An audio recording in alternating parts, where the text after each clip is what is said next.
Pronto, estamos gravando. Esse é o nosso terceiro encontro do primeiro ciclo de intersecções entre psicologia e direito, promovido pelos cursos de Direito e Psicologia. Eu sou a professora Rafaela, uma das organizadoras, e também está aqui a professora Camila, que é a coordenadora do curso de Psicologia e organizadora do evento. Hoje a gente recebe uma palestrante muito especial, muito qualificada, né, que veio tratar de um tema que é de interesse de todos, né? Nós temos aqui várias turmas de diferentes ramos do direito e todos os professores e alunos muito interessados nesse tema. Então, queria agradecer a Vitória por ter aceito o nosso convite para conversar com os nossos alunos aqui virtualmente, né? E vou falar um pouquinho aqui do currículo da Vitória. A Vitória é advogada, mestre em psicologia pela PUC, especialista em direito de família e sucessões e mediação pela FADERGS, e graduanda em psicologia também pela PUC. E ainda é membro do corpo docente da especialização em psicologia jurídica da Unicinos. Vitória, muito bem-vinda ao nosso espaço virtual da La Salle. Você tinha perguntado mais cedo como é que estão as dinâmicas, né, desses encontros virtuais. E, pelo menos aqui na La Salle, elas estão funcionando muito bem, né? Os alunos e os professores também já estão bem adaptados a essas ferramentas digitais. E não pensa que tem menos perguntas do que teriam presencialmente. Eu acho até que pode ser que a gente tenha mais perguntas do que presencial, porque os alunos, eles estão acostumados a digitar, assim como eles digitam no WhatsApp, eles digitam no chat aqui do Meet e fazem perguntas sem parar, né? Então, a nossa dinâmica, para quem não acompanhou os ciclos passados, as palestras as palestras passadas desse ciclo, a gente deixa um espaço para a expositora, para que ela faça a fala dela por 30, 40 minutos, e depois a gente abre para perguntas, mas se vocês, durante a palestra, quiserem escrever as perguntas no chat, eu vou coletando essas perguntas e ao final da fala da Vitória, eu repasso as perguntas para ela, tá? Como nós somos muitos aqui, preferencialmente, a gente pede que as perguntas sejam por escrito mesmo. Se houver necessidade, né, se vocês acharem que é melhor falar, e daí a gente pode, vocês se inscrevam ali e a gente deixa vocês abrirem o microfone e exporem a sua pergunta falada. Bem, a gente está gravando esse evento, e assim como as palestras anteriores, todo o material vai ficar disponível no YouTube, numa página criada pela professora Camila, vinculada ao curso de Psicologia. Acho que ela pode postar o link ali, né, Camila, no chat, senão eu procuro ele depois. Mas o acesso é liberado para vocês, para todo mundo que quiser ver a reprise, né, gravada da palestra. Camila, quer dizer alguma coisa antes da gente começar? Eu queria dizer que, mais uma vez, é um prazer estar compartilhando com a professora Rafaela a organização desse ciclo, que com certeza vai ser um divisor de águas, né? A gente já não vai mais conseguir fazer um semestre sem esses ciclos de intersecções entre as áreas, trazendo, né, conteúdos que a gente acredita que seja muito importante ter profissionais que estejam realmente atuando e que tenham essa expertise para colaborar com os nossos alunos. Então, agradeço, em nome do curso de Psicologia, Vitória, a tua participação, né, e quem sabe futuramente a gente consiga fazer um encontro presencial, né, e poder se conhecer. Eu vi que no teu currículo tu és professora do curso de especialização em Psicologia Jurídica da Unicinos, então tu deves conhecer as outras profissionais que vieram, né, a Vivian, a Sara, né, e então te convidamos também para que participe também na semana que vem, no último dia de encerramento, tá? Muito obrigada pela tua fala. Eu vou pedir licença, daqui um pouquinho eu vou ter que dar uma saída, que eu tenho uma outra live para participar e retorno mais para o final, tá? Mas vou assistir e o link do vídeo do canal vou passar para vocês aqui no chat.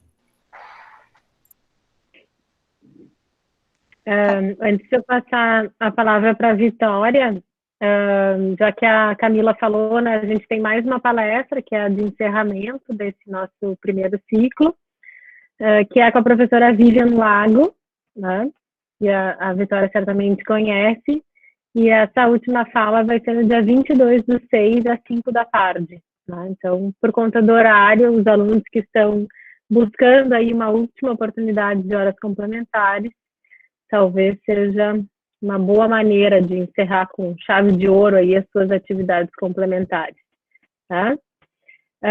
Também, eu esqueci de dizer, mas esse ciclo nós pensamos em várias reuniões, né? Eu e a professora Camila, inicialmente era para ser uma palestra só, e como a gente viu que tinha muitos temas em comum e muita gente qualificada para chamar, a gente resolveu organizar um ciclo.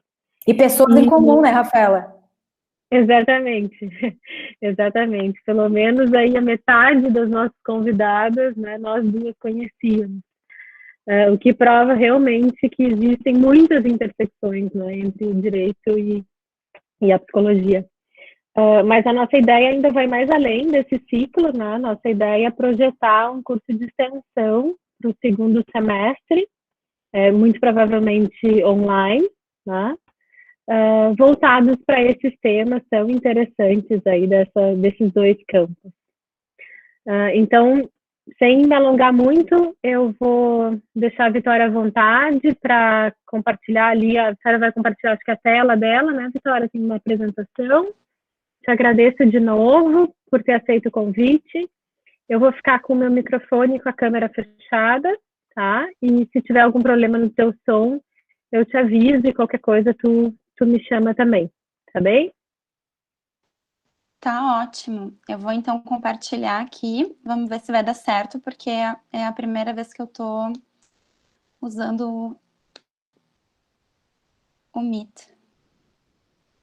Vamos ver.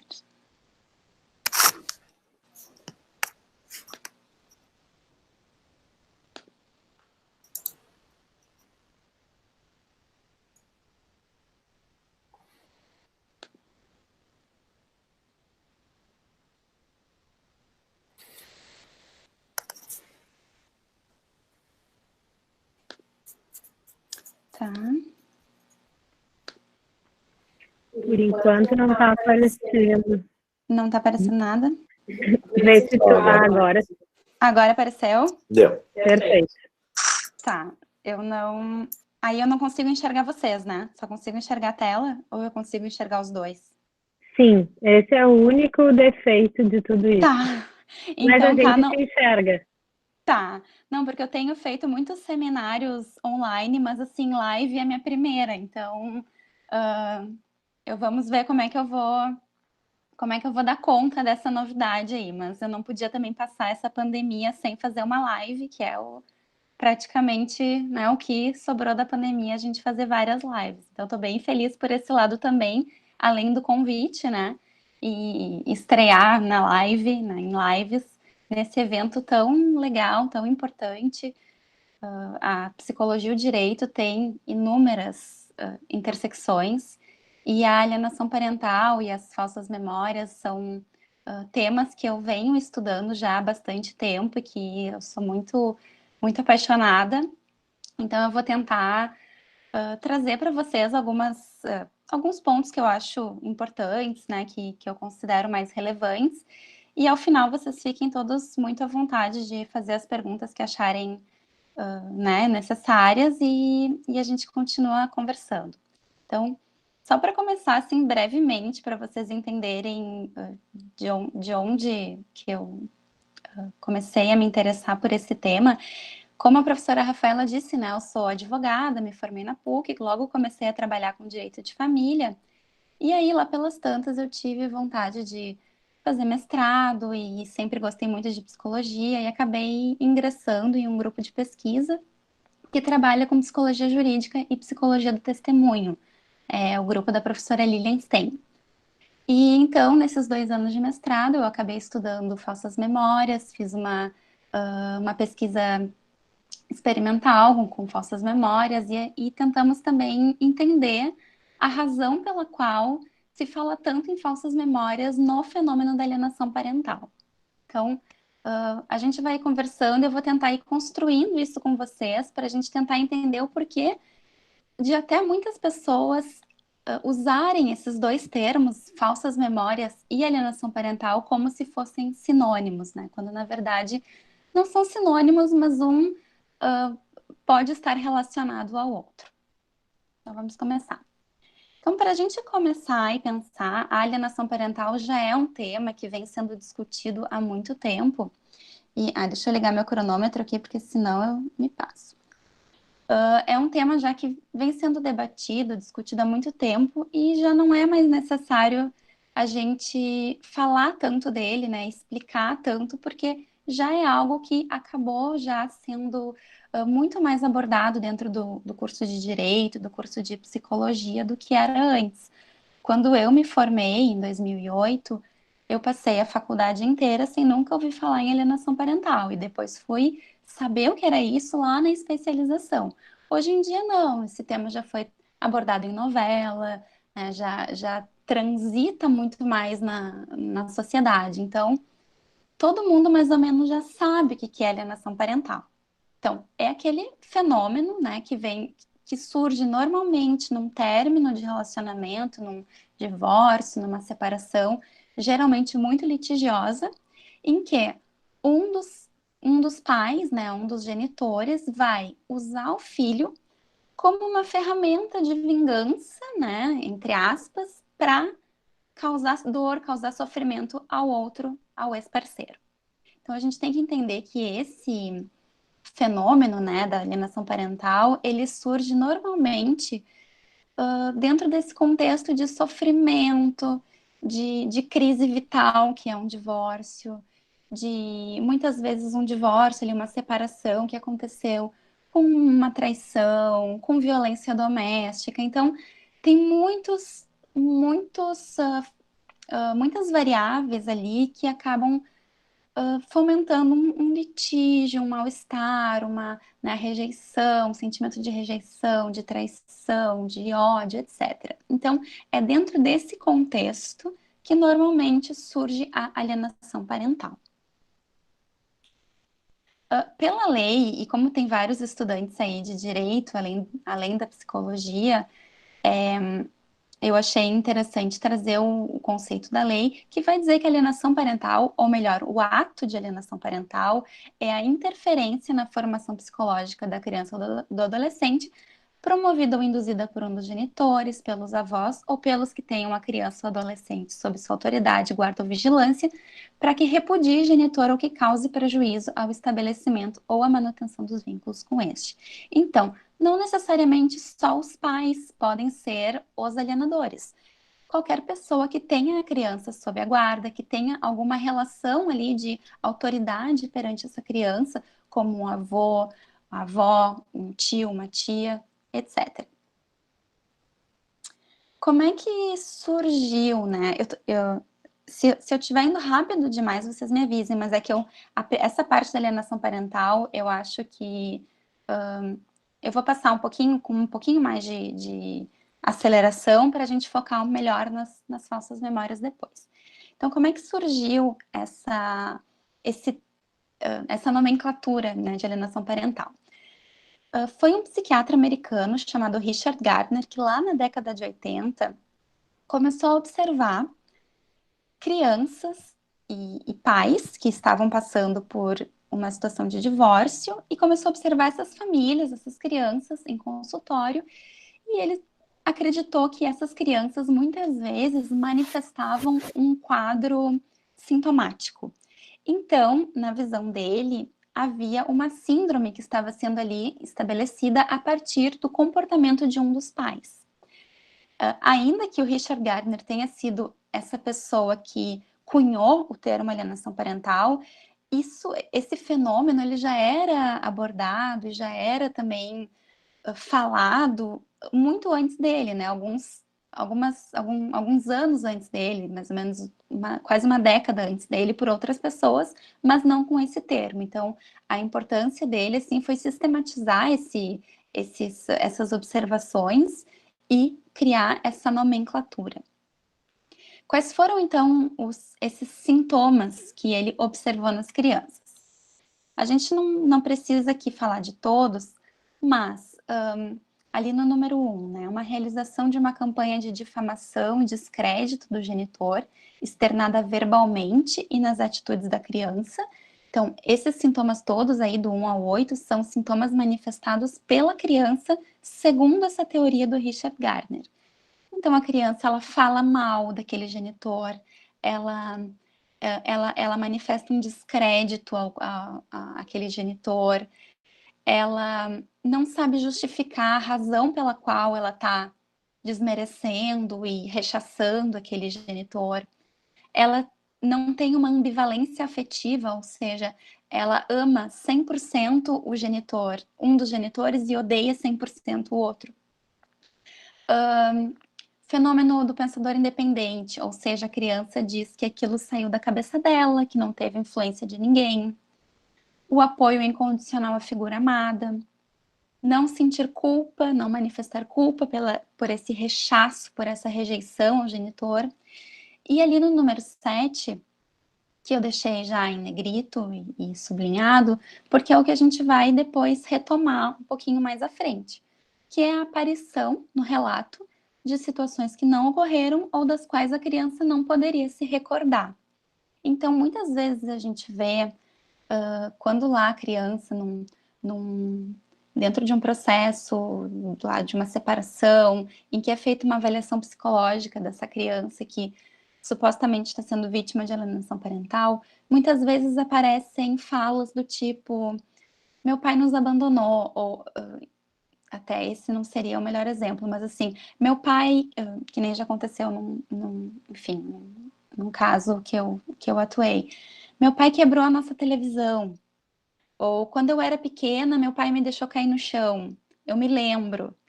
Falas assim que a criança não poderia ter uma recordação, ou que claramente foi uma fala que foi induzida por uma terceira pessoa. Então, só para a gente já dar uma pincelada nesse ponto agora, mas guardem essa informação para a gente reutilizar depois.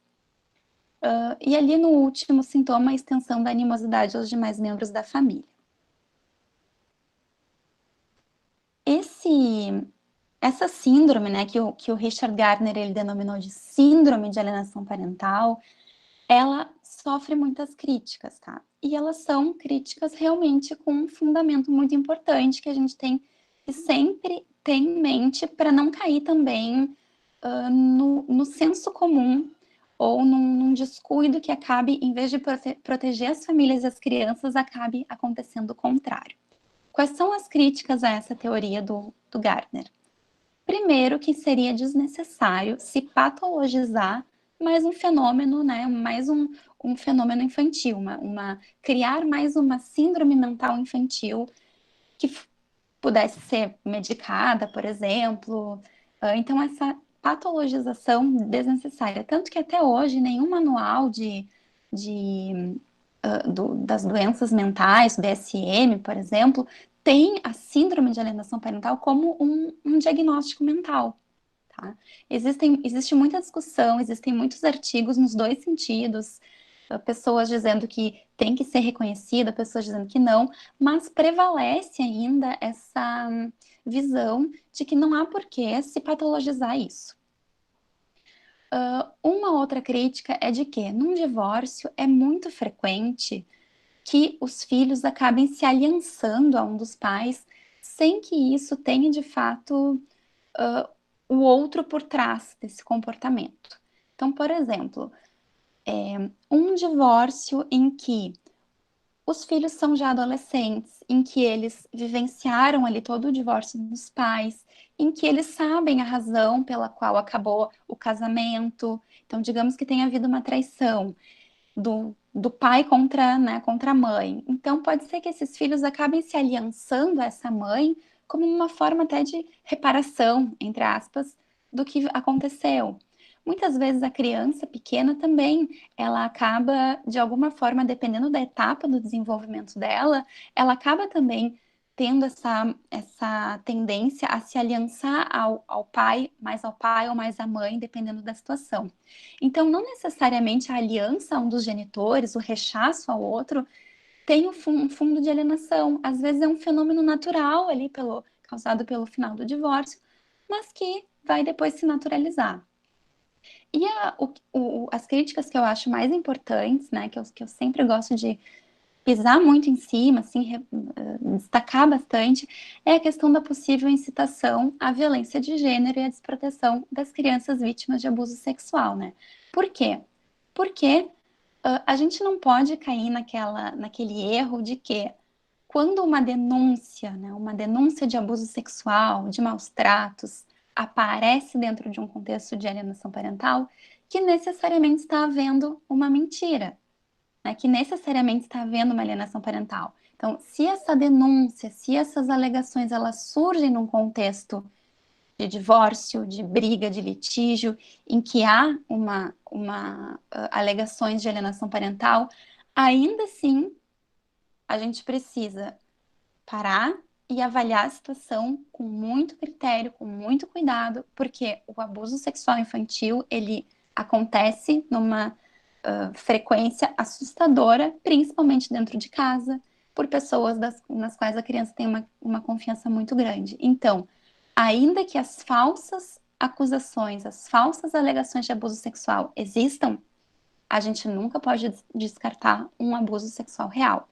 Então, a crítica nesse ponto é de que essa teoria do Gardner, ela acaba desqualificando, né, desacreditando o argumento das mães, das mulheres que só querem proteger os seus filhos de pais abusadores. Então, a gente tem que ter esse cuidado sempre muito grande. E aí já entra também um outro ponto de que se tem, dentro do tema da alienação parental, aquela tendência a dizer que as mulheres são alienadoras, que as mulheres, elas praticam muito mais atos, condutas alienadoras do que os pais. Então, acaba caindo naquele também senso comum de que as mães, as mulheres são as loucas, descontroladas, que usam os filhos contra os pais, quando na verdade até hoje nunca houve uma comprovação de que tem uma tendência das mulheres a serem mais alienadoras. O que se tem visto e que aparentemente é uma possível explicação é de que a alienação parental, ela é um fenômeno que é muito mais promovido por quem tem a guarda da criança.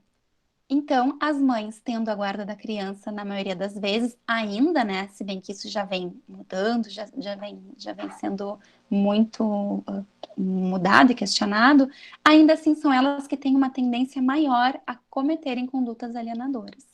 Essa é uma possível explicação, né, mas esse é um outro ponto da alienação parental. Existem muitos estudos teóricos e nem tanto estudos empíricos. Então, a gente não tem ainda como ter grandes certezas baseadas em evidências, porque é um fenômeno que é de difícil constatação empírica. Nos últimos anos, tem tido muito mais estudos que vêm abordando a alienação parental num modo com controle de variáveis, dentro de critérios mais metodológicos, mais cuidadosos. Então, isso acho que com o passar do tempo vai se aperfeiçoando também. A gente vai tirando mais conclusões. Então, no Brasil, os termos alienação parental e síndrome de alienação parental, eles acabam sendo usados muitas vezes como sinônimos, mas não são, né? O correto, pela lei e também pela alienação parental não ser considerada uma síndrome, um diagnóstico mental, é a gente usar alienação parental para essas condutas alienadoras, para esse fenômeno que acontece que a gente está conversando agora. Alienação parental e gênero, então já acabei já comentando, né? Não tem uma relação comprovada, não tem uma tendência feminina a ser alienadora, então a gente tem que cuidar também. Até quando a gente fala da palestra ou enfim, a gente também não cair no erro de usar só exemplos femininos, né, de mães alienadoras, porque acontece muito com pais no escritório. Já tive muitos pais alienadores e, assim, compartilhando com vocês minhas impressões, eram, era uma alienação parental muito perversa. Assim, eram atos de alienação muito mais perversos do que quando as mulheres cometiam. Bom, aqui esse artigo, acho muito importante trazer o artigo da Lei 12.318, que é a Lei de Alienação Parental. Ele é muito importante tanto para quem é da psicologia quanto para quem é do direito.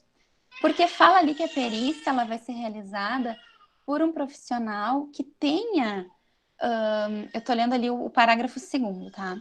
Ele vai falar que a perícia ela é realizada por um profissional que tenha uma comprovada aptidão para diagnosticar os atos de alienação parental. Ou seja, eu como advogado, se eu tô lá e é nomeado perito para atuar no meu processo, e eu vou lá e olho o currículo dele pela internet mesmo, o Lattes ou LinkedIn, enfim, e vejo ali que ele é um psicólogo super qualificado, mas ele é qualificado em psicologia organizacional, em RH, enfim, ele tem toda uma qualificação, mestrado, doutorado, mas não tem nada a ver com direito de família, com alienação parental. Isso eu posso questionar e posso pedir para destituir esse perito e nomear outro, né? Porque é um tema que a legislação dá tanta importância pelo impacto que tem na vida das crianças e das famílias, que é muito importante que o profissional seja extremamente qualificado para isso. Seguindo, deixa eu ver. Quanto... E justamente, né, por ser um tema, esses estudos que eu estava comentando, que têm sido feitos cada vez mais com crianças, adolescentes e adultos principalmente com adultos que se auto-reconhecem como vítimas de alienação parental na infância, se tem percebido que a alienação parental, ela tem um efeito a longo prazo na vida dessas pessoas de serem pessoas com uma maior probabilidade, uma maior incidência de terem depressão, uma maior probabilidade de terem depressão, de terem uma autoestima menor, de abusarem de drogas, de álcool.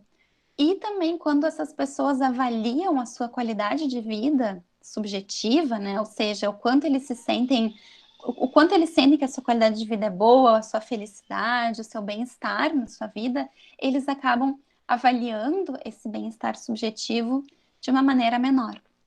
Então, além de outros ali, problemas de ansiedade, né, depressão, que eu já comentei. Então, se tem visto que a longo prazo a alienação parental ela pode ter efeitos muito ruins na saúde mental dos indivíduos. Então, nada mais importante do que a gente prestar atenção nesse fenômeno e evitar que ele se consolide dentro das famílias. Bom, então agora entrando mais no nosso tema mais especificamente. Alienação parental e falsas memórias. Afinal de contas, qual é a relação, né? O que eu percebi, né, quando eu comecei a estudar esse tema? Que a expressão implantação de falsas memórias, ela muitas vezes ela era utilizada como um sinônimo de alienação parental. Então, em algumas doutrinas jurídicas de direito de família, os autores eles colocam como alienação parental ou implantação de falsas memórias, né, como sendo temas totalmente, como sendo sinônimos, quando na verdade eles não são sinônimos. Mas, né, isso me fez pensar, bom, se não são sinônimos, mas esses autores estão falando que são, qual será que é a relação entre esses dois temas? Se vocês estiverem escutando um nenezinho chorando, não se preocupem, tá? É aqui em casa, mas ele tá bem, tá sendo cuidado pelo pai. Bom, o que são as falsas memórias? As falsas memórias, como o nome já diz, são memórias de fatos que não ocorreram ou que ocorreram ou com alguma modificação, que não ocorreram bem daquela forma, que não ocorreram na totalidade ou que não ocorreram ou com alguma distorção. Eu gosto de contar uma história, assim, que quando eu comecei, eu conheci o meu marido na PUC, né? Nós éramos colegas, e um dia conversando com ele, e ele era todo rock and roll, cabelo comprido, aquela coisa toda. E um dia conversando com ele, eu disse, eu me lembro exatamente do dia em que eu te conheci, que tu entrou na sala de aula, tu tava de sobretudo, de coturno. E daí ele me disse, Vitória, mas isso é impossível, porque a gente se conheceu em março, no duro do verão, então era impossível estar de sobretudo. Uma falsa memória, né, que eu desenvolvi. Então esse é apenas um exemplo, se todos vocês pararem para pensar agora, em algum momento vocês vão pensar e vão lembrar de alguma situação em que tinham certeza que alguma coisa tinha acontecido, lembravam, tinham aquela imagem vívida, né, aquela imagem mental vívida, mas que na verdade aquilo não tinha acontecido. Muitas vezes alguém do nosso lado conta uma história que tu estava junto e a pessoa conta de um jeito diferente, né? Conta um detalhe diferente. Ou às vezes a gente tem aquela lembrança assim, nossa, eu tenho certeza que eu guardei minhas chaves aqui nessa gaveta. E aí não tá ali, porque tu até guardou naquela gaveta, mas num outro dia. Então houve uma confusão aí na fonte da memória. Então, o que a gente tem que saber, né, sobre falsas memórias? Elas são naturais, elas são fruto do funcionamento normal, saudável do nosso cérebro. Não tem nada de errado em ter falsas memórias. Elas ocorrem tanto em adultos quanto em crianças, né? Sendo que em crianças tem uma questão de sugestionabilidade muito maior. As crianças elas têm uma tendência a terem a sua memória distorcida com mais facilidade por causa dessa sugestionabilidade infantil. E uma coisa que é muito interessante é que as falsas memórias, elas podem ser muito mais vívidas e detalhadas do que as memórias verdadeiras.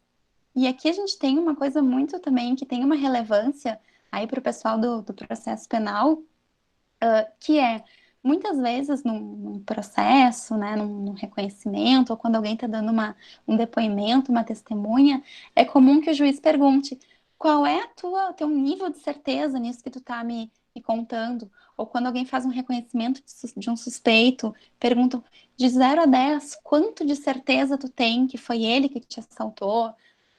Quanto de 0 a 10 tu tem certeza de que foi isso que aconteceu? E as pessoas têm a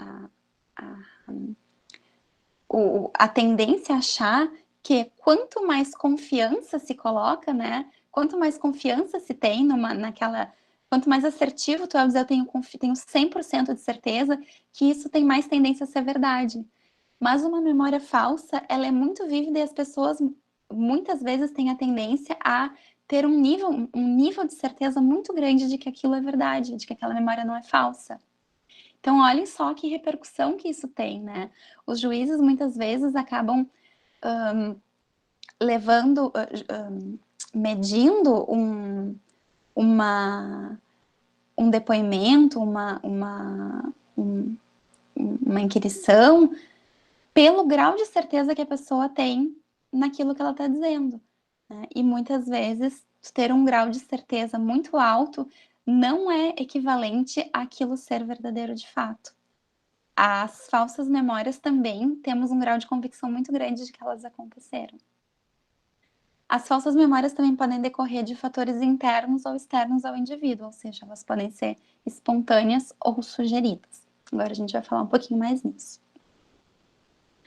As falsas memórias espontâneas, elas são aquelas que surgem do nosso funcionamento natural do cérebro. Nenhum fator externo está ali se colocando para gerar essa falsa memória.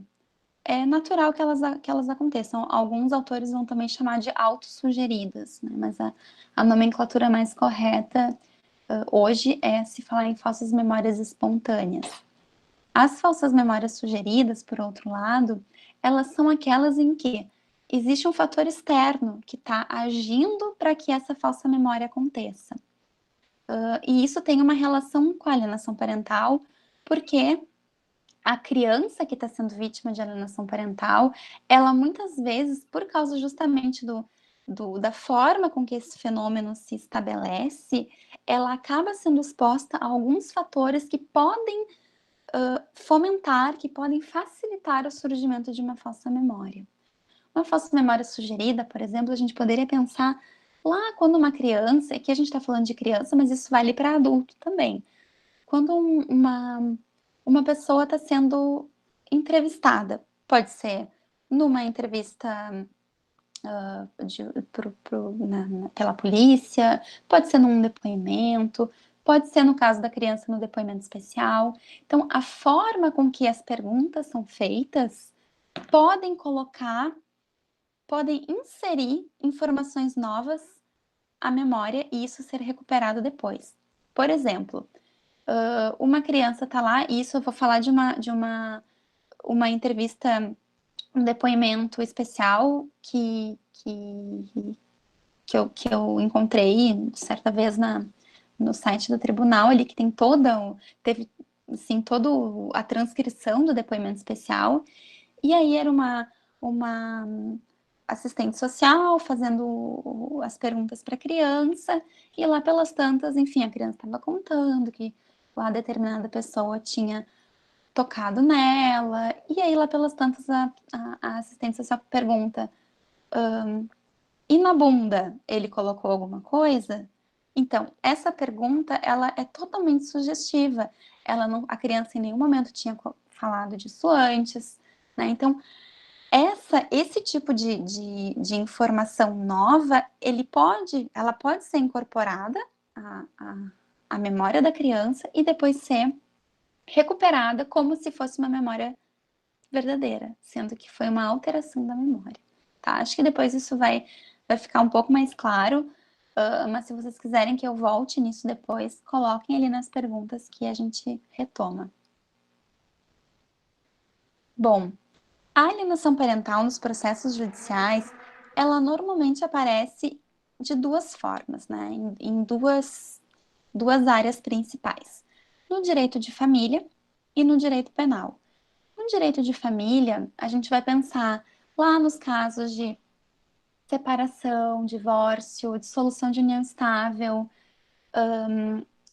que normalmente vem com toda aquela penca, né, de outros pedidos, como arbitramento de pensão alimentícia, partilha de bens, enfim. E a alienação parental, ela ali muitas vezes acaba aparecendo dentro desse contexto. Eu quero ver meu filho, né? Eu quero ver eu posso ver meu filho a cada 2 semanas, um final de semana quinzenal, mais um pernoite semanal, mas todas as vezes que eu vou lá pegar meu filho na quarta-feira, o meu marido ou a minha mulher não me deixa ver, diz que a criança está com dor de barriga, ou se eu ligo durante um dia, eu quero ligar para falar com meu filho, ele não está em casa, hoje ele não quer falar contigo. Então, essas condutas, né, de atos alienadores, de condutas alienadoras, que acabam aparecendo dentro desses processos. Então, muitas vezes ela é muito mais uma acusação que um faz contra o outro, para que daí o juiz pense, não, esse regime de convivência familiar tá pouco, porque tá havendo uma alienação parental, então vamos aumentar, ou como um argumento para se inverter a guarda, né, porque a alienação parental, lá na lei, tem um dos artigos que vai trazer sanções para quando forem identificadas essas condutas alienadoras no processo. Então, vai desde lá de uma advertência, do arbitramento de multa, até uma reversão da guarda, por exemplo, ou até da suspensão do poder familiar. Então, dentro do processo, o reconhecimento da alienação parental, ele tem repercussões que são bem importantes. E é nesse contexto que, geralmente, essas acusações de alienação parental aparecem. E lá no direito penal, a gente vai pensar na alienação parental como uma tese de defesa. Ou seja, uma pessoa, né, um pai, vamos pensar num pai que está sendo acusado de ter estuprado do filho ou da filha. Ele vai dizer, não, na verdade, isso nunca aconteceu. O que está acontecendo aqui é uma alienação parental em que meu filho foi está sendo induzido a acreditar, a relatar fatos que não aconteceram. Eu estou sendo injustamente acusado. Tem um estudo que eu coloquei aqui embaixo os autores, que analisou todos os julgados aqui do Tribunal de Justiça em que o tema das falsas memórias é utilizado, é levantado pela defesa e como os tribunais vêm entendendo. É um artigo que acho que para o pessoal do direito vai acabar fazendo mais sentido, mas é interessante a gente ver, assim, ao longo dos anos, como isso acabou aumentando muito, né, em pouco tempo, e nesses últimos anos, principalmente, em como isso agora estourou nos tribunais, né? Então, e como os tribunais acolhem ou não essa tese, o quanto que as falsas memórias estão, o quanto que essa tese está de fato sendo acolhida e entendida pelo tribunal, sendo compreendida, sendo lida com cuidado ou se isso está sendo mais, enfim, é um argumento que não vale a pena a gente, como julgadores, a gente atentar, né? E infelizmente esse estudo mostra que tem sido mais nesse sentido, né? Acaba sendo uma tese que acaba sendo colocada no processo, mas que na hora do julgamento acaba não sendo tão valorizada, tão discutida, tão aprofundada pelos julgadores. Bom, quais são então as implicações práticas das falsas memórias na alienação parental? Bom, existem essas situações em que o alienador ele denuncia falsamente o outro genitor, atribuindo a prática de um abuso sexual ou maus tratos físicos contra o filho. Lembrando, né, gente, isso é a minoria, realmente não é uma incidência gigantesca. As denúncias de abusos sexuais verdadeiros são muito maiores, né? Mas existem esses casos, sim. E muitas vezes não são nem falsas denúncias com a intenção de realmente com a intenção, sabendo de que realmente é uma falsa denúncia. Muitas vezes existe uma suspeita legítima de que isso está acontecendo, de que é um abuso está acontecendo. E aí a mãe vai lá e denuncia. Então, existem formas e formas dessas denúncias aparecerem, delas se estabelecerem dentro do processo, e a gente tem que ter cuidado para cada uma dessas possibilidades, porque nunca podemos cair nesse erro de dizer, não, essa acusação de abuso sexual apareceu porque eles estão se divorciando, então isso é alienação parental. Isso é um erro imenso que, com certeza, coloca em risco a criança e a família que está ali envolvida e desacredita também a palavra dessa mãe que está indo lá denunciar, né, que a gente sabe que é um momento de extrema dificuldade, tensão e que traz um sofrimento imenso para o núcleo familiar. Então, a gente sempre tem que ter esse cuidado.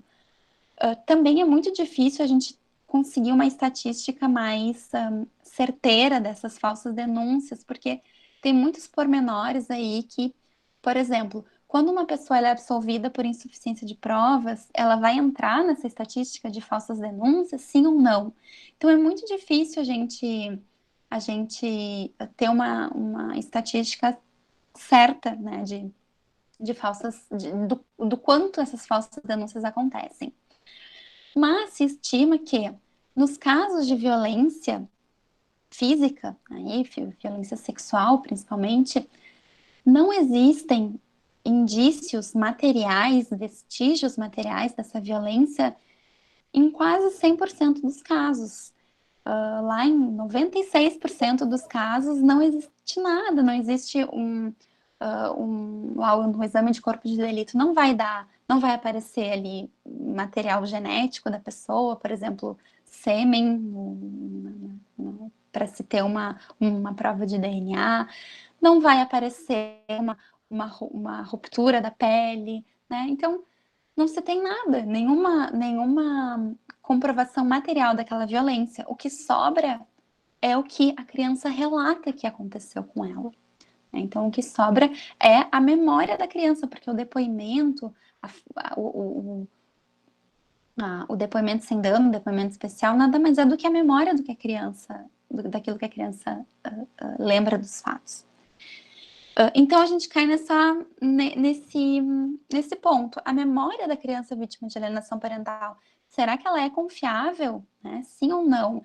E se não é confiável, o que a gente pode fazer para que essa prova testemunhal seja recuperada dentro dos critérios mais técnicos possíveis, que aumente o número de informações fidedignas, informações corretas, e diminua o número de informações potencialmente contaminadas.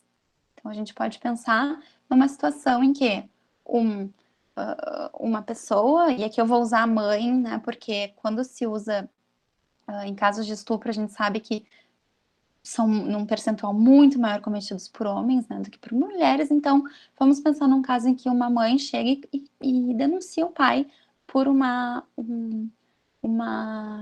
suposta violência sexual contra aquela criança. Bom, e o pai diz lá na sua defesa, não, eu estou sendo vítima, né? Essa criança é vítima de alienação parental, eu estou sendo vítima dessa mãe alienadora, isso nunca aconteceu. Essa criança está sendo induzida a relatar coisas, a relatar fatos que não aconteceram. Então, é nesse ponto, né, que a gente chega, que é a importância da alienação, aí que chega a intersecção do tema. Bom, aqui são alguns fatores, tá? Isso faz parte do meu estudo, do mestrado, que infelizmente ainda não foi publicado, mas está quase. Então, em breve, depois eu posso disponibilizar o material para vocês. E a gente chegou, então, a esses fatores. Eu estou controlando aqui o tempo, não se preocupem. Então, eu vou usar mais os meus últimos 5 minutinhos. Então, a gente chegou a esses fatores, né, que podem potencializar o surgimento de falsas memórias na criança vítima de alienação parental. Então, ali no início, né, a exposição a um estereótipo negativo. O que seria isso? Os estudos mostram, e a prática, né, de quem trabalha em escritório com alienação parental, e também quem trabalha em consultório, né, atendendo crianças e mães e pais que estão passando por isso, sabem que muitas vezes a criança, ela é exposta a esse estereótipo negativo sobre o genitor alienado. Então, o alienador está sempre lhe dizendo, teu pai... E agora eu vou usar frases de casos que eu já ouvi, tá? Da minha prática. Tua mãe é uma vadia. Tua mãe se veste que nem... Isso mesmo. Teu pai é um preguiçoso. Teu pai... Teu pai... Teu pai sempre foi violento com a gente, teu pai nos abandonou, teu pai tá roubando o nosso dinheiro, tá roubando a tua pensão. Enfim, esse estereótipo negativo é essa carga negativa que se faz sobre a personalidade daquela pessoa. Quando o estereótipo, né, muitas vezes, ele acaba sendo uma forma da memória ser preenchida quando aquela lacuna está em branco. Então, olha, falam tanto que meu pai ou que a minha mãe que a minha mãe nos abandonou, que a minha mãe não me ama, que daqui a pouco acontece alguma coisa, tua mãe saiu de casa, tua mãe não quer mais estar contigo, tua mãe te batia quando tu era criança, tem aquele estereótipo negativo já formado, minha mãe não me ama, a minha mãe me batia, o estereótipo é congruente com aquela informação nova e acaba sendo incorporada à memória. Então, para ser um pouco mais claro, o estereótipo negativo, ele, na falta ali, quando a memória está num momento de fraqueza, né, entre aspas, ele acaba entrando ali e acaba podendo gerar uma falsa memória. A sugestão, ela tem uma força ainda maior. Então, um exemplo de sugestão seria, tu lembra quando tu era pequeno que teu pai te deixava sozinha o tempo todo? Pois é, ele fazia isso. Ou, tu lembra quando a tua mãe aquele dia foi sair com as amigas? Pois é, ela me falou que não queria mesmo estar contigo, né? Isso são sugestões, são informações que são colocadas, mas que não estavam presentes na memória no momento anterior. E isso tem um poder muito forte de ser acoplado à memória. E aí existem inúmeros estudos, inúmeros, e eu adoro, eu acho incríveis os estudos de memória, porque é muito fácil se manipular variáveis.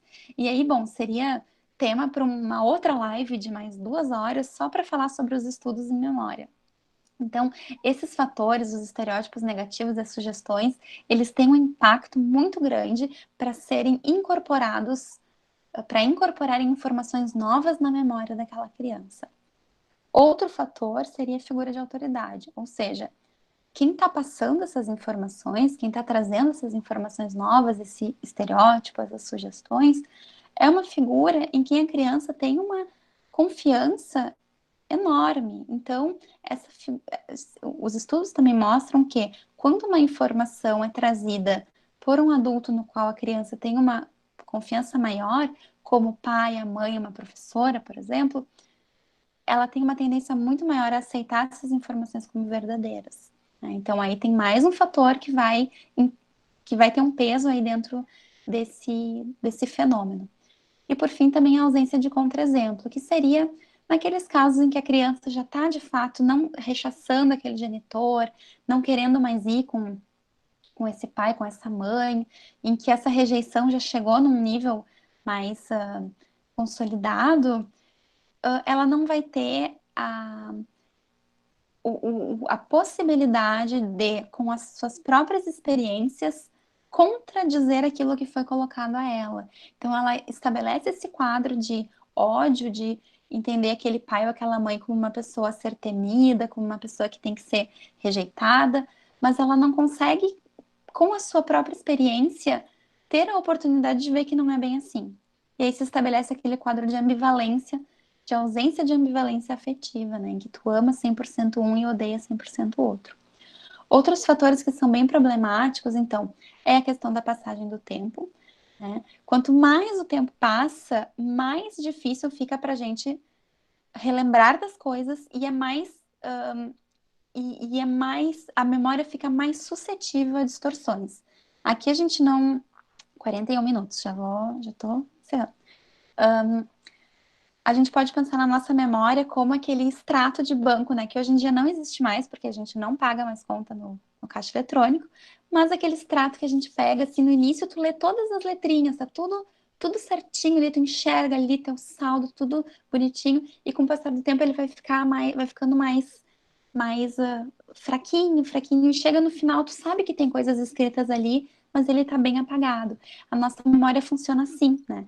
E aí, bom, a gente poderia entrar nas teorias das falsas memórias, e não seria o caso para hoje, porque também precisaria de mais 1 hora para a gente falar só sobre isso, mas a passagem do tempo, né, ela vai fazer isso, com que os traços mais genéricos, aqueles traços mais específicos, não genéricos, os traços mais específicos da memória sejam apagados e fique mais aquela ideia da experiência. E nesse enfraquecimento dos traços específicos, é muito mais fácil da memória ser alterada, de se inserir informações novas. E é que a gente pode pensar numa produção antecipada de provas. Eu já consegui, em processos meus, pedir a produção antecipada de prova para, com base na passagem do tempo, né, uma criança que seria ouvida 10 meses depois né,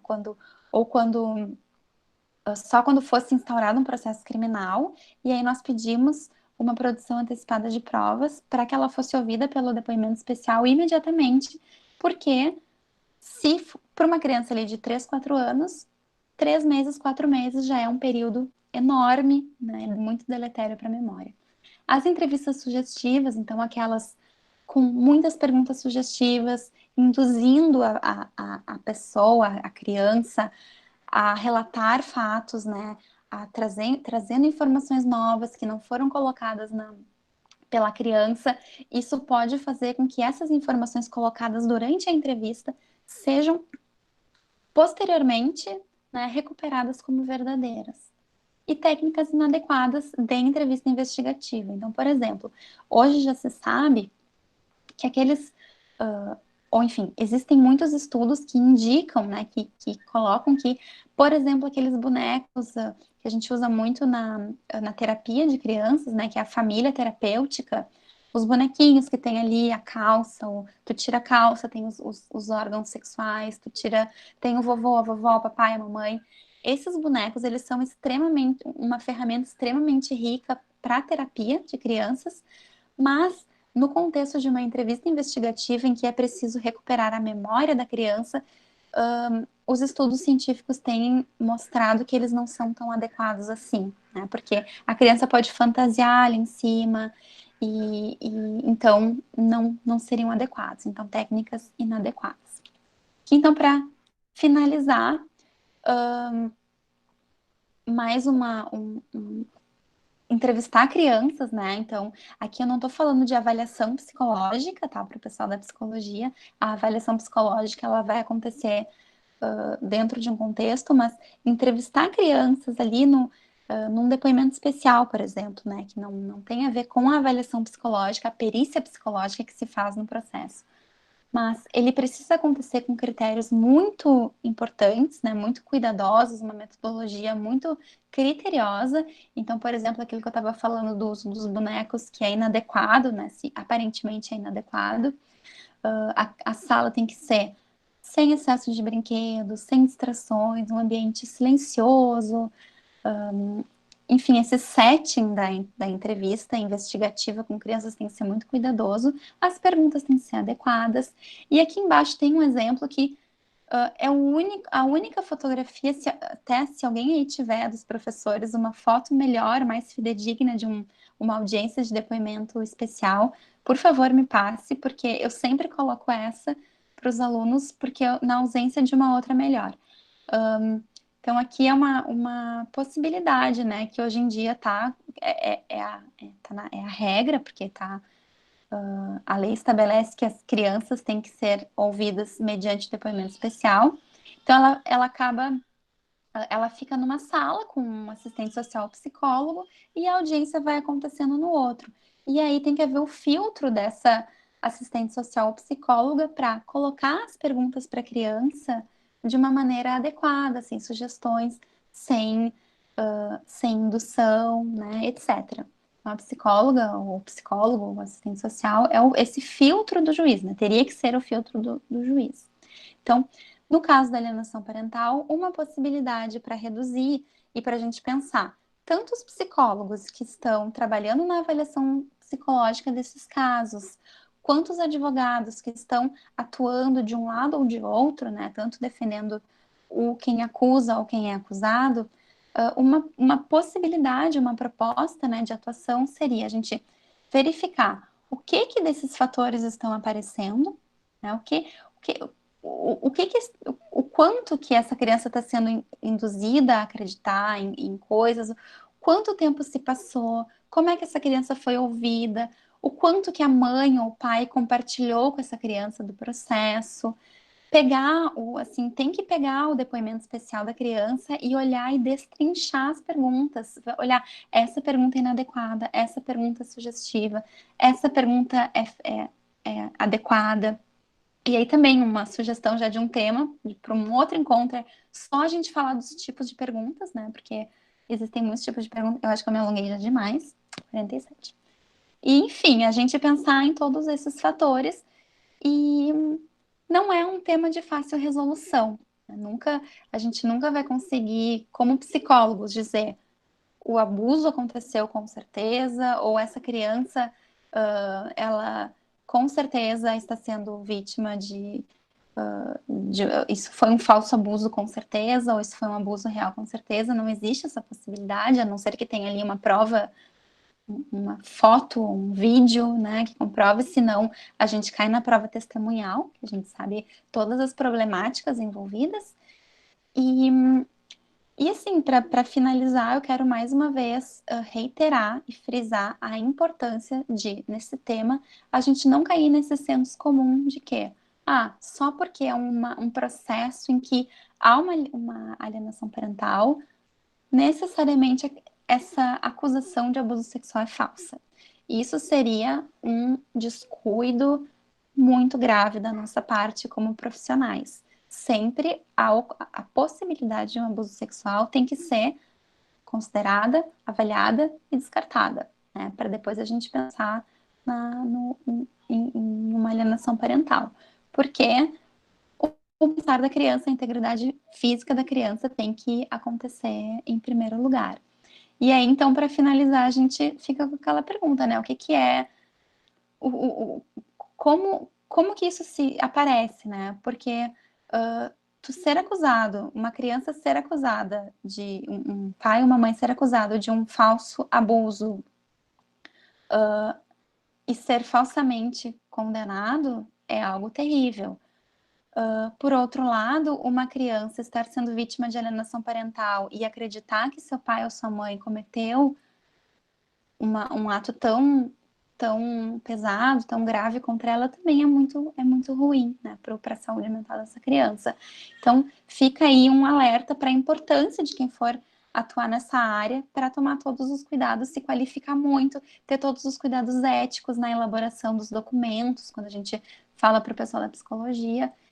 E é isso, vou parar por aqui, porque acho que eu já passei do tempo, mas também já encerrei aqui algumas referências. Tem esse documentário para vocês acompanharem, se quiserem, sobre alienação parental. E agora fico à disposição de vocês para isso. Vou voltar para os rostinhos de vocês. Obrigada, Vitória. De nada, eu passei 10 muito legal. minutos.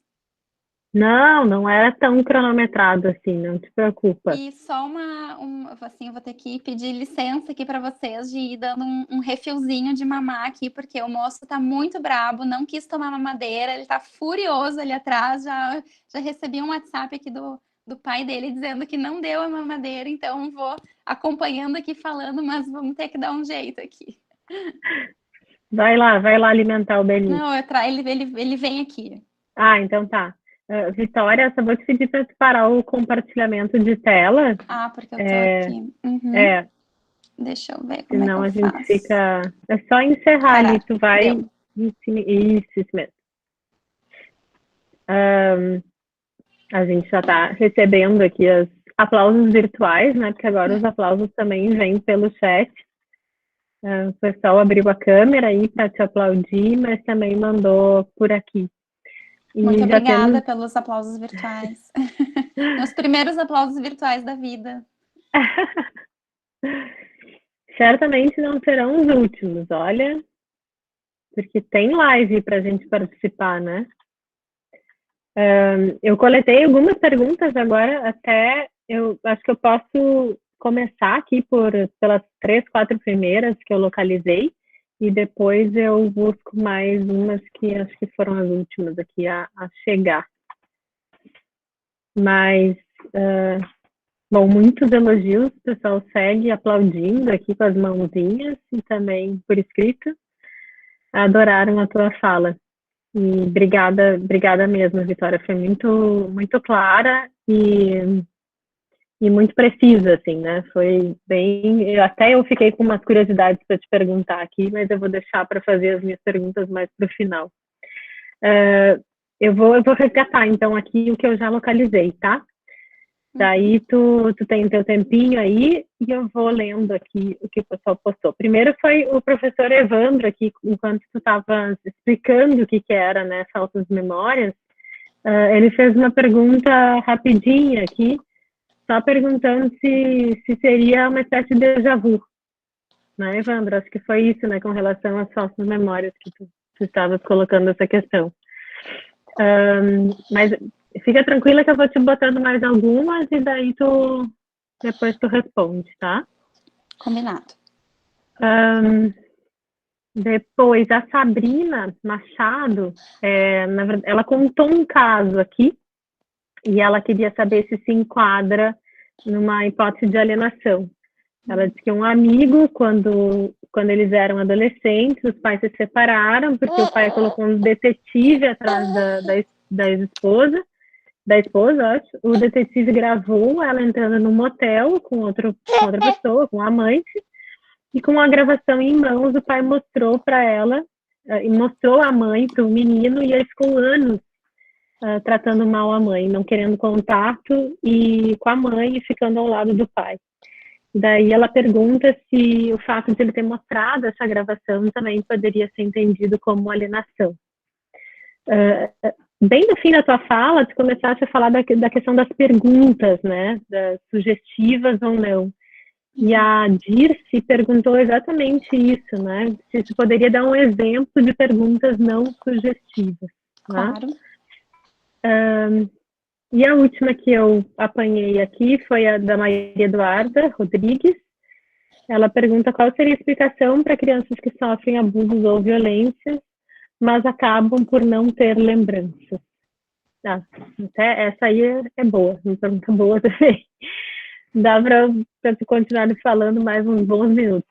Enquanto isso, eu vou resgatando as próximas aqui, pode ser? Claro. Bom, em relação ao déjà vu, não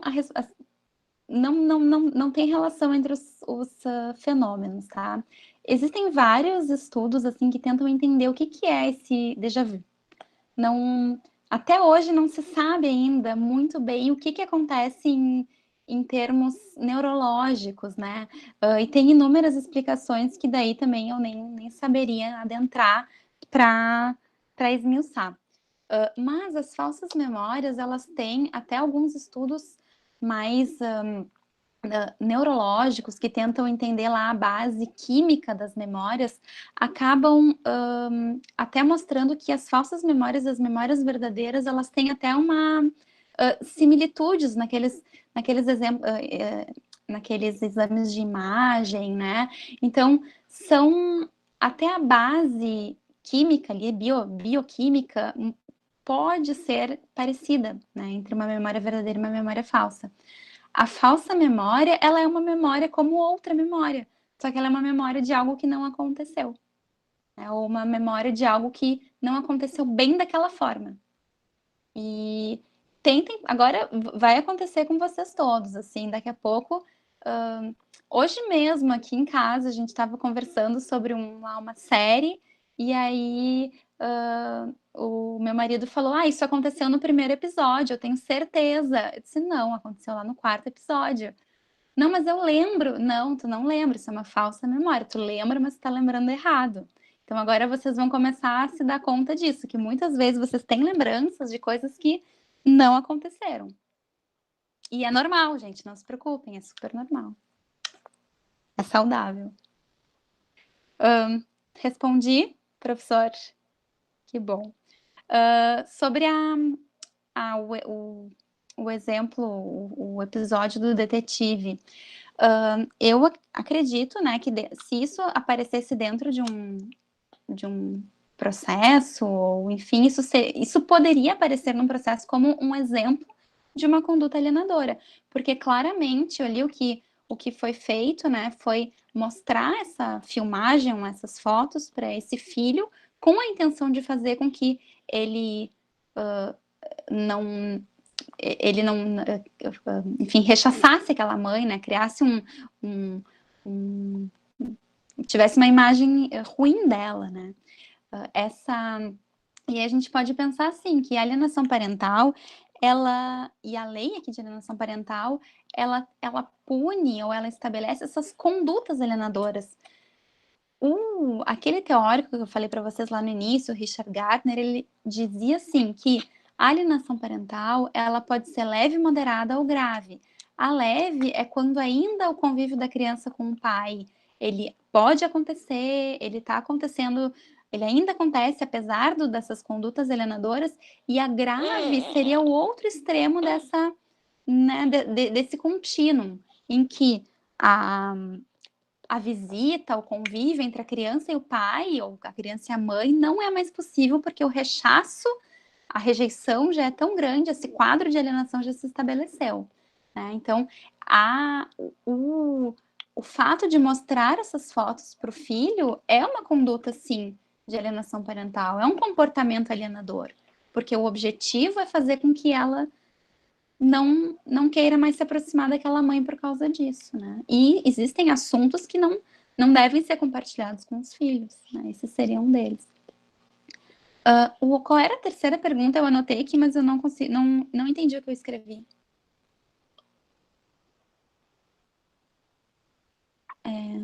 Peraí que eu vou Um exemplo, buscar, lembrei, Vitória. exemplo. É Eu um escrevi exemplo, EX exemplo. Um exemplo de pergunta pergunta. sugestiva. Isso, Então, assim, quais são os tipos de perguntas, né? As perguntas que são as mais adequadas são as perguntas abertas. Como geralmente deveria acontecer uma inquirição de uma criança, por exemplo, ou qualquer pessoa. Sempre começar com um momento de relato livre, ou seja, tu chega e coloca para a criança tu sabe por que tu tá aqui, enfim, tem inúmeros protocolos sobre isso, mas de uma maneira bem resumida, né, para não tomar muito tempo. Você começa sempre com perguntas abertas. Por exemplo, me conta tudo o que aconteceu no dia tal. E aí a pessoa começa a relatar, a falar. A gente sabe, os estudos mostram que perguntas abertas, elas trazem um número menor de informações, mas são informações mais acuradas. E aí depois, a partir dessas primeiras informações que a pessoa traz, a gente pode ir afunilando. Então a pessoa pode dizer assim: eu tava lá em casa e minha mãe e meu pai chegaram e eles estavam brigando. Aí, enfim, ela termina de falar, tal, aí o entrevistador vai dizer: tu me contou que tu chegou na tua casa e teu pai e tua mãe estavam brigando. Me fala mais sobre isso. E isso vai fazendo com que a pessoa vá recuperando a sua memória sem uma influência externa, sem informações colocadas a mais. Uma pergunta aberta é isso. Me conta tudo o que aconteceu aquele dia. Quando tu... o que tu... Me conta tudo o que tu fez ontem. Né? Isso é uma pergunta aberta. Uma pergunta fechada, ela é aquela que oferece alternativas. Quando ele te roubou, quando ele te assaltou, era dia ou era noite? Então, eu já estou colocando dia ou noite. Eu já estou trazendo alternativas. Quando teu pai te tocou em ti, ele estava brabo ou ele estava, sei lá, irritado? Então, tá colocando informações ali, tu tá trazendo possibilidades. E uma pergunta sugestiva é aquela pergunta que, além de ser fechada, ela traz uma informação nova. Então, por exemplo, a pessoa está lá contando, eu fui... vamos trazer para um exemplo de um assalto. Eu estava lá, eu estava andando na rua e daqui a pouco, quando eu vi, veio uma pessoa e roubou minha bolsa. Aí o entrevistador pergunta, como é que era a arma que ele estava segurando? Isso é uma informação nova, é uma pergunta sugestiva, é uma informação que quem está dando o seu relato não trouxe em momento algum. E esse tipo de pergunta, ele é extremamente... essa pergunta é extremamente ruim para a qualidade da memória, porque ela introduz informações novas. E quanto mais vezes essa pergunta é feita, maior a tendência dela ser incorporada à memória. Então, as perguntas abertas são as mais adequadas, né? Elas não são possíveis durante toda a entrevista, então a gente vai afunilando, fazendo perguntas de sondagem, fechando, mas sempre com base no que a pessoa já trouxe. E as perguntas sugestivas, elas são totalmente inadequadas e elas têm que ser... Por isso, assim, que eu gosto de dizer, olhem os depoimentos, olhem as perguntas que foram feitas em audiência, as perguntas que foram feitas né, quando dá na polícia, porque quando tem informação, quando tem pergunta sugestiva, é algo que tem que ser apontado. Acho que a primeira leva foi. Acho que sim, não sei se eu tinha te passado a última, talvez não. Da Maria Eduarda, qual seria a explicação para crianças que sofrem abusos ou violências, mas acabam por não ter lembranças? Sim, tá. Essa pergunta até, eu acho que alguma professora da psicologia é mais qualificada para responder do que eu, né?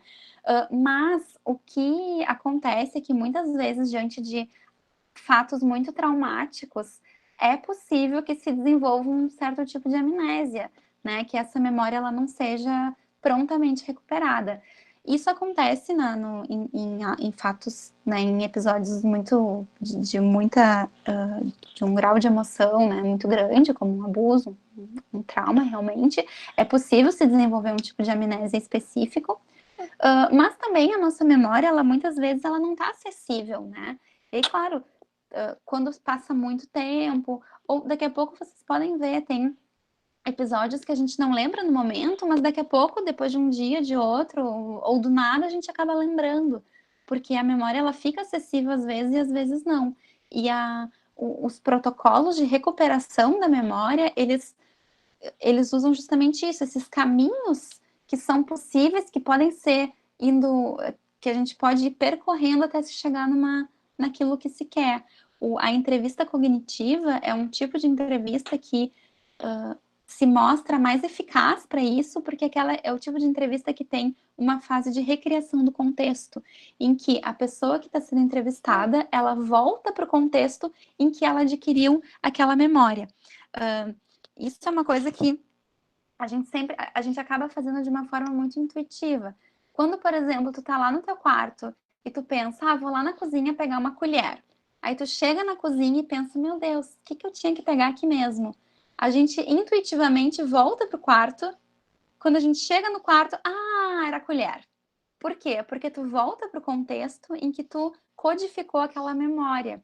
E a entrevista cognitiva e a recriação do contexto, elas tentam fazer justamente isso. Recolocar a pessoa naquele contexto em que ela estava quando ela adquiriu aquela memória, e isso faz com que mais informações apareçam. Enfim, voltando à pergunta da Maria Eduarda, acho que eu sugiro que ela faça novamente essa pergunta para uma professora de psicologia, porque tem toda essa questão do trauma, da amnésia, que pode ser desenvolvida, e daí realmente ainda como uma estudante de psicologia, eu não me sinto tão apta a responder. Tá bom. Tá bem. Tá. Acho que agora terminou o primeiro bloco. O primeiro bloco. E o Benício também vai para o segundo bloco agora. O Benício também vai para o segundo bloco. Tem duas perguntas aqui que eu acho que dá para trabalhar junto. Uma foi o professor Hilbert que fez, te parabenizou pela palestra. Obrigada. E disse que ele trabalhou em um caso em que a criança relatou um abuso em uma audiência, e ele ficou em dúvida na ocasião. Daí ele pergunta qual o limite de identificação da falsa memória pelo psicólogo. E a Larissa Mendes também perguntou, quando temos memórias de abuso sem que ninguém tenha nos dito nada, quais os sinais de ser uma memória falsa ou não? Acho que essas duas tu pode aglutinar aí. Sim. Bom, a questão é que a gente não tem como saber, né, se a memória é verdadeira ou falsa, a não ser que daqui a pouco apareça uma foto, né, não é desminta a palavra certa, mas né, que mostre que não é aquilo que a gente está se lembrando.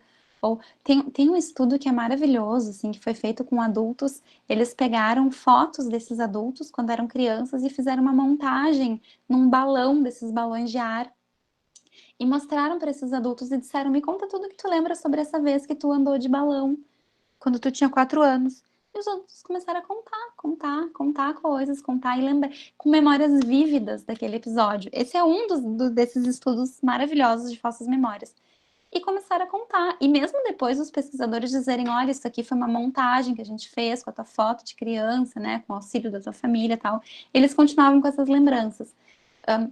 Então, assim, diferenciar uma falsa memória de uma memória verdadeira, isso não é possível. O que é possível é a gente analisar o contexto e ver se dentro desse contexto existe uma possibilidade maior ou menor dessa memória ser falsa ou verdadeira. Então, por exemplo, se existe um quadro de alienação parental, aí a gente pega a criança é avaliada, né, lá pela psicóloga, na perícia, na avaliação psicológica, e ela começa a falar muitas coisas desse pai, por exemplo. Então, meu pai quebrou a televisão, meu pai deixa eu pensar assim, tô pensando em exemplos, mas dando uma mudada também para não... meu pai nos rouba, porque ele não estava mais, ele estava tentando rever a pensão. Então, meu pai nos rouba, meu pai... enfim, quando isso começa a aparecer muito nesse relato da criança, ou por exemplo, meu pai, que nem eu já falei antes, meu pai, quando eu era bem pequenininha, meu pai me pegou no colo e me deixou cair, eu me lembro. Então, assim, não tem como te lembrar porque tu era um bebê. Então, isso já mostra que existe aí um processo de alguma coisa a mais, né, que está sendo colocada. Se a gente vai pensar lá, como essas acusações apareceram no processo,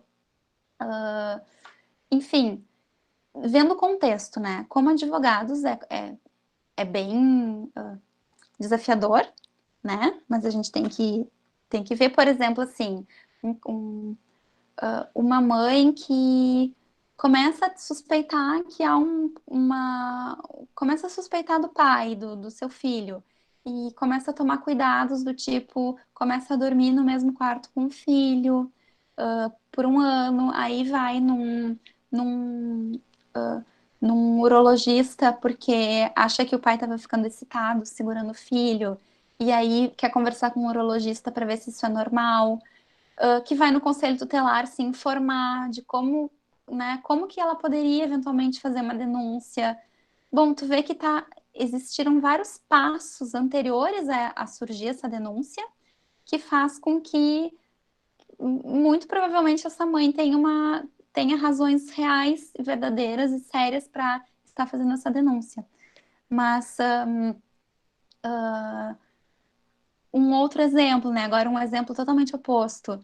Um casal que briga, um casal que se separa, faz um acordo em audiência, volta a se relacionar, e aí, numa nova briga, acham o marido diz que vai rever esse acordo, que não quer mais a partilha da forma que foi estabelecida, que vai rever a pensão, e no dia seguinte aparece uma denúncia de abuso sexual. É um outro contexto também que se colocou e que essa acusação surgiu. Então, o contexto é muito importante, e o psicólogo que vai avaliar precisa ter ideia desse contexto, precisa estudar o processo, a cronologia dos fatos, né, como acontece essa dinâmica familiar. Isso, então, é bem complicado. A questão a outra pergunta, né, da menina sobre memórias que aparecem sem intrusão de ninguém, sem uma influência de ninguém. Primeiro que pode ser que ela não lembre que houve essa influência de alguém. E, como eu falei, né, não tem como saber se é uma memória real ou falsa. Possivelmente, né, talvez na terapia ou conversando sobre isso, talvez outras memórias apareçam e aí tu consiga chegar essa pessoa consiga chegar numa outra conclusão. Mas assim, não existe uma receita. A memória é assim, então é falsa. A memória é assado, então é verdadeira.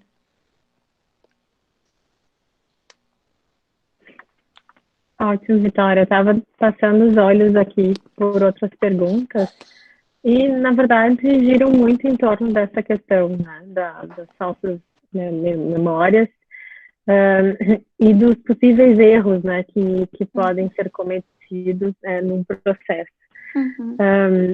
Uma das perguntas do Jader Pires, ele pergunta o que acontece na prática com um pai e uma mãe que faz alienação parental, né?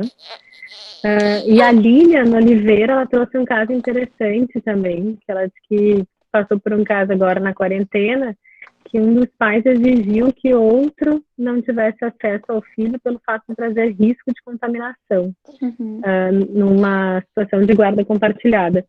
E daí ela pergunta se isso poderia ser considerado, né, alienação pelo fato de o filho ter ficado com medo de ter contato com um dos genitores.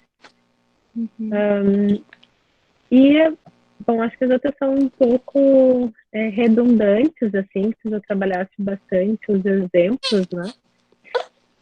Por exemplo, o Vitor, só para encerrar, assim, ele pergunta se diante da denúncia de um possível alienador, corremos o risco de encobrir um possível abusador. Acho que isso também já respondeste, né? E Acho que são essas, assim, em geral. Não sei se tu queres fazer mais um comentário. Ah, e a Laura, professora de processo penal, né, ainda botou aqui no chat que ela fica se questionando, né, como o direito está atrasado nesse sentido, por acreditar que é possível encontrar a verdade por meio do processo penal, né? Exatamente. Depois de tudo que tu disseste aí sobre a questão da memória. A gente tem essa ideia dicotômica, né, de que ou é verdade ou é mentira, né, e existe uma escala muito maior aí, né, 50 tons de cinza entre verdade e mentira. Só eu vou pedir para tu me repetires as perguntas, porque eu não consegui anotar, e agora falando assim eu acabei me esquecendo. A pergunta do Jader sobre o que acontece na prática com o pai ou com a mãe que faz alienação parental, e aquele outro caso que aconteceu agora, durante a pandemia, de um dos genitores não permitir que a criança fosse com o outro por medo de que fosse contaminada. Daí a criança ficou com medo do genitor. Tá. Então, a pergunta do Jader, né, sobre as repercussões práticas da alienação parental. A Lei 12.318, que é a Lei de Alienação Parental, ela vai prever algumas sanções para quem incorrer nessas condutas alienadoras. Então, vai desde uma advertência, que é aquela bronca do juiz, assim, não faça alienação parental, né? Não seja essa pessoa. E aí vai se desdobrando. Tem a previsão de multa, que é para mim, assim, é a minha favorita, porque o pai desrespeita o horário da visita, a mãe não deixa o pai falar com a criança, o pai tem que levar em tal lugar, não leva, a mãe tem que fazer tal coisa, não faz. Bom, multa de R$100 para cada vez que essa pessoa não fizer tal coisa ou fizer tal outra coisa. E aí as coisas se resolvem como que por mágica. Então a multa ela é aplicada e ela funciona, não é para todas as situações que é possível aplicar, mas quando for possível peçam, que é maravilhoso. E a sanção mais grave é a suspensão do poder familiar. Então tem também a reversão da guarda. Então, digamos que eu sou a guardiã do meu filho, começo a promover condutas alienadoras, eu posso perder a guarda do meu filho. Ou o meu marido está cometendo uma alienação parental, e aí eu posso diminuir esse período de convivência com o pai para eu ter um período maior, né? E tudo isso a lei possibilita. Dá uma olhadinha ali nesse artigo, se eu não me engano, é o artigo 6º da lei, e aí tem todas essas repercussões práticas que a alienação parental pode ter. Isso é processual, né? Na prática, para a criança, principalmente, é estar afastado de um de seus pais.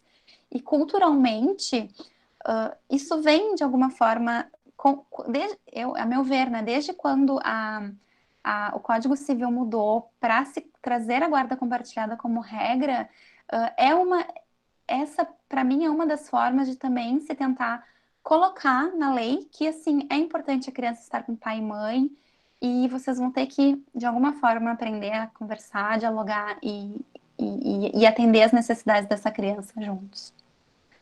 Sobre a questão da pandemia. Pois tem acontecido mesmo de juízes suspenderem visitas, né, de alterar regime de convivência com o fundamento da pandemia. Isso esses dias eu estava conversando até a doutora Ardala foi aluna aí de muitos de vocês.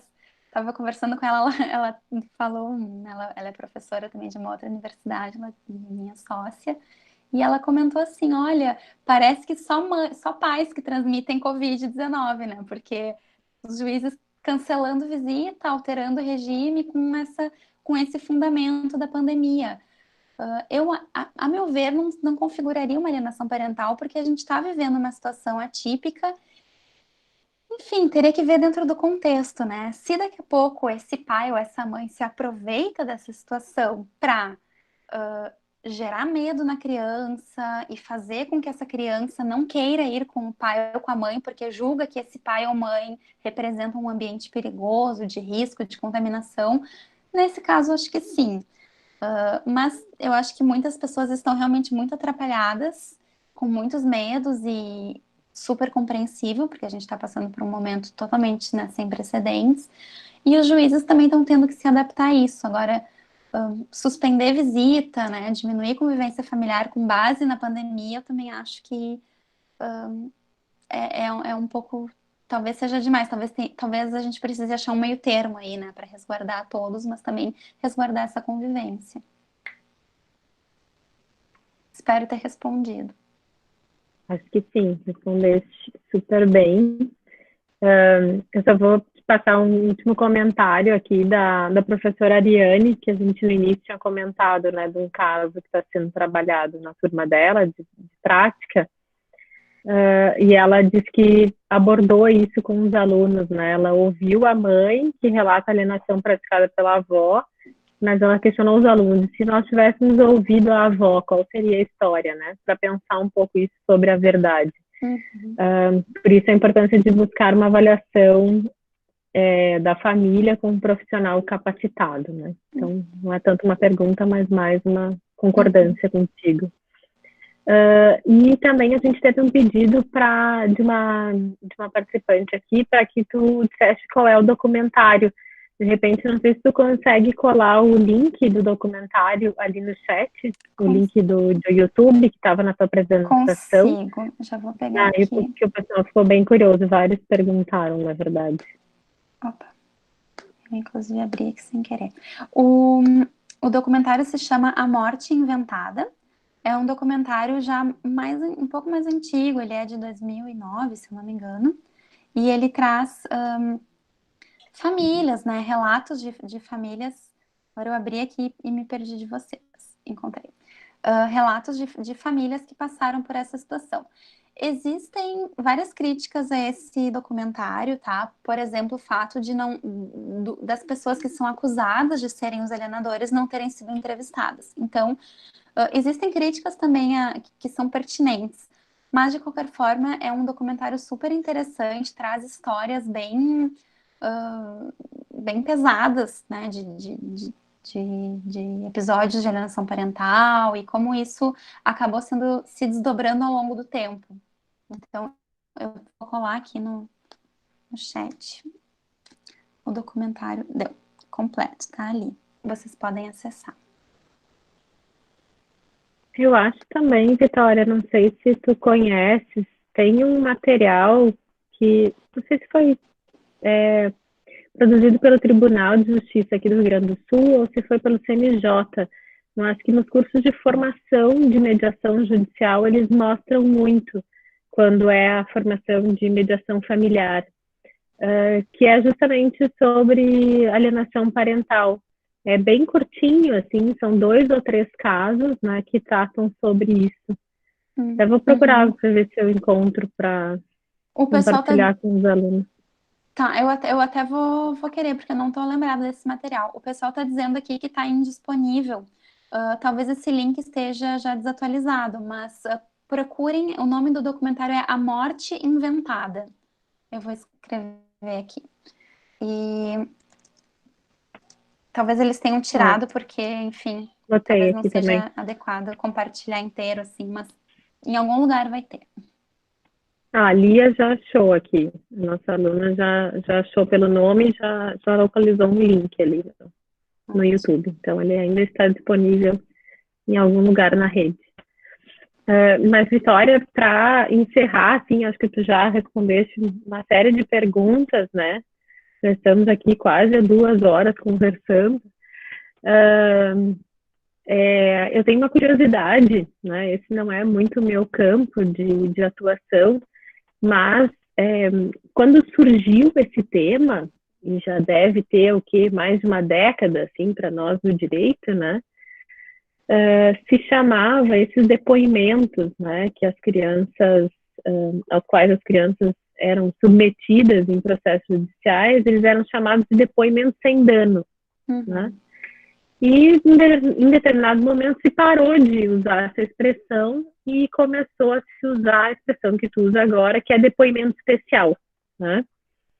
E eu queria entender um pouquinho do porquê dessa mudança, porque eu lembro que também depois de terem experimentado algum tempo o depoimento sem dano, ele passou a ser conhecido até por depoimento com dano, né?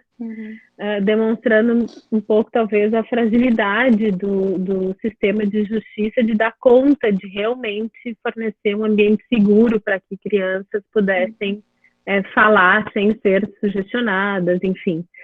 Então, eu queria saber, assim, o porquê dessa mudança, se tem uma explicação, enfim, não sei se tu sabe dessa história.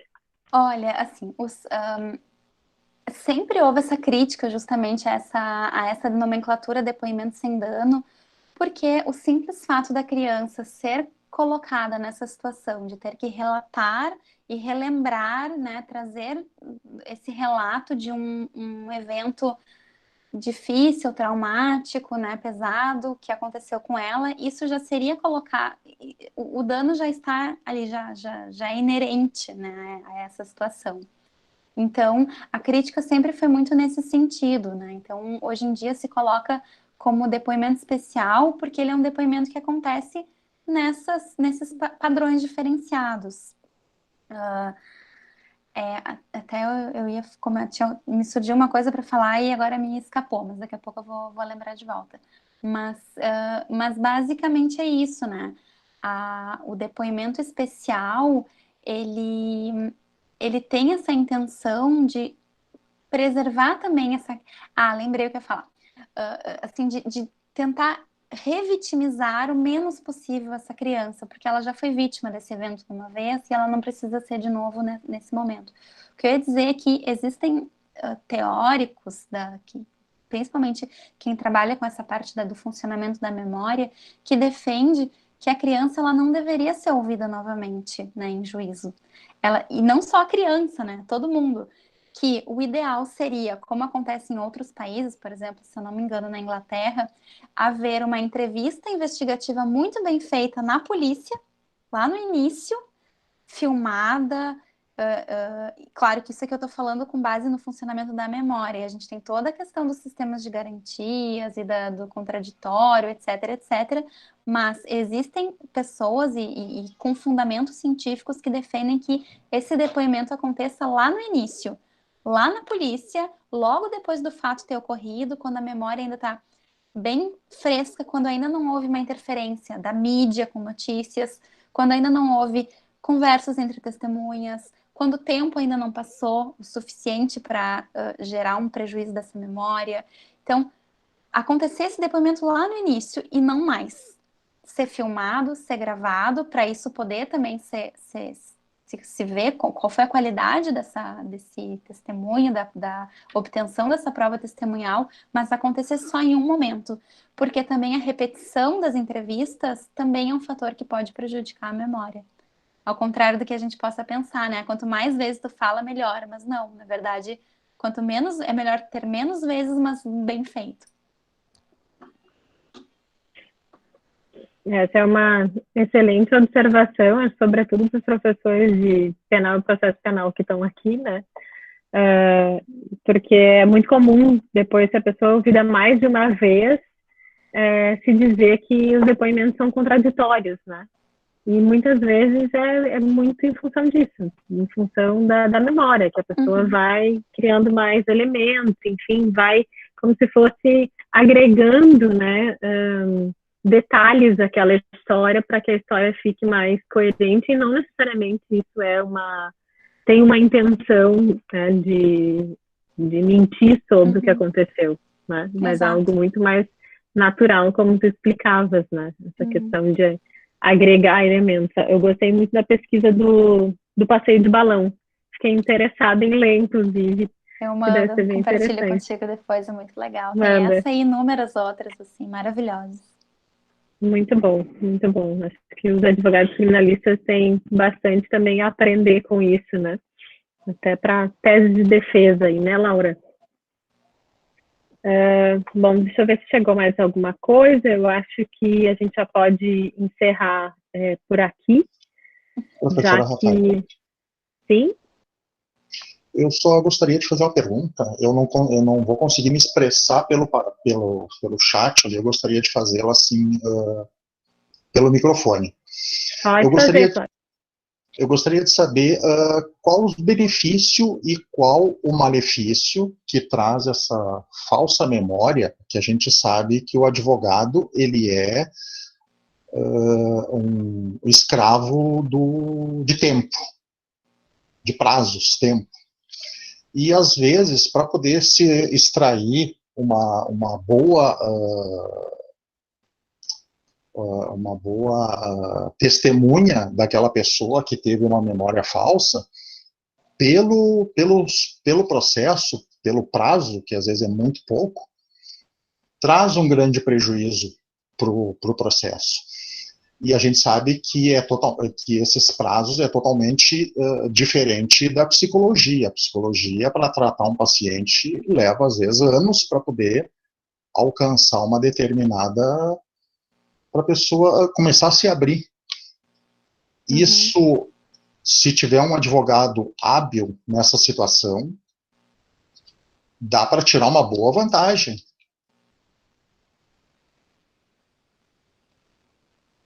Sim, eu acho que eu entendi a tua observação. Assim, o advogado, ele vai... A gente sempre consegue, de alguma forma, analisar o contexto e, enfim, tirar as nossas próprias conclusões, né? A gente não vai ter como dizer que algo é uma memória falsa ou verdadeira com 100% de certeza quando a gente está falando dessas questões de abuso sexual, enfim, porque isso também depende de uma ampla avaliação. E isso vai caber lá ao psicólogo na sua avaliação, né, da pessoa que está sendo, que trouxe a acusação, da criança que é supostamente vítima. E a questão da passagem do tempo ela é muito importante mesmo, porque quanto mais o tempo passa, mais a nossa memória enfraquece, mais essas informações podem ser inseridas, né? Mais ela pode ser deturpada. Então, não sei se eu acabei esclarecendo, acho que tu fez mais um comentário também do que uma pergunta, mas é por aí mesmo. Eu acredito que, esclareceu sim, mas eu acredito que a memória falsa, ela, se a pessoa que não domina, no caso que nem a senhora é, além de advogada, psicóloga, daí a senhora sabe as perguntas certas, aquela coisa, sabe como fazer chegar na pessoa para ela extrair aquilo que a senhora necessita para defender, no caso, o seu cliente. Mas, no caso, um advogado que, de repente, não tem esta habilidade, nessa falsa memória, ele sai totalmente prejudicado, ou até mesmo quem vai julgar o caso, né? Sim, entendi. É por isso que é muito importante a gente, como advogado, estudar, estar por dentro. Quem trabalha com direito de família precisa saber, né? Precisa estar dentro dessa temática, saber dos pormenores, de como acontece a alienação parental, o que pode acontecer, o que não pode, né? A gente tem que se aprofundar nos temas com os quais a gente trabalha. E, por outro lado, o psicólogo, a psicóloga que vão atuar nesses processos como peritos, como assistentes técnicos, etc., também a gente espera deles a mesma coisa, assim como os juízes, os promotores, né, que vão atuar nesses processos. Então, é muito importante que haja esse aprofundamento, assim, esse interesse, essa busca pelo conhecimento, essa busca da forma com que essa dinâmica acontece, porque é só assim que a gente vai ter uma atuação ética e adequada e que vai atender aos interesses daquelas famílias que estão nos procurando, né? Tanto o advogado, quanto o psicólogo, quanto o juiz, quanto o promotor, etc. Muito obrigado, então, professor. Imagina, de nada. Obrigada, Flávia, pela pergunta. Acho que a Vitória tocou num ponto bem importante, né? Que é a questão ética também, né? Do papel do advogado, né? Porque não é o caso do advogado induzir alguma versão para que ela seja mais adequada à sua tese defensiva, mas muito pelo contrário, né? A primeira função do advogado é tentar entender o que realmente aconteceu, né? Tentando, de certa forma, descascar, assim, aquele problema, né? Tentando ver para além da superfície, né? E partindo do pressuposto, claro, que não é 100% habilitado, né? Não é um profissional que, por mais que conheça a temática, não é o profissional que fará o diagnóstico, digamos assim, né? Isso a gente trabalha muito ali nos estágios de prática real com os estudantes de direito, e é muito interessante observar a tendência que o estudante de direito tem em dar diagnósticos, né? Que não tem a ver com tese de defesa, mas sim com um diagnóstico psíquico, né? Diagnóstico psicológico, o que está acontecendo? Se a pessoa está ou não mentindo, quem é que está falando a verdade, né? Então, acho que o primeiro de tudo é ter esse cuidado, e esse cuidado a gente só pode ter a partir do conhecimento da matéria, né?